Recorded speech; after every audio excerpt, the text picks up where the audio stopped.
Hey everyone! Ever wish you could create anything with just the push of a button? From toys and tools to houses and even human organs, 3D printers are changing the game. But how do they actually work? Today, I'm diving into the magical world of 3D printing. Before we get started, make sure to subscribe to the channel and hit that notification bell for more awesome content. Alright, let's jump in. First off, what is a 3D printer?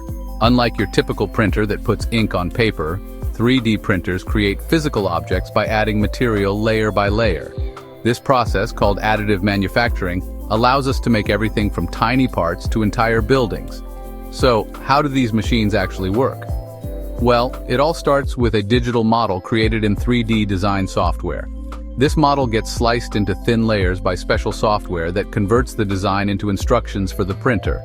The machine then starts printing, using materials like plastic, resin, metal, or even food. Now there are different types of 3D printing. Let's break it down. First up, FDM, fused deposition modeling. This one uses heated plastic filaments to build layers. Next, SLA stereolithography. It uses liquid resin and a laser to form the object.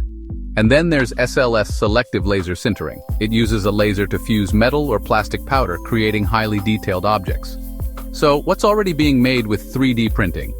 In medicine, we've got custom prosthetics and even human organs.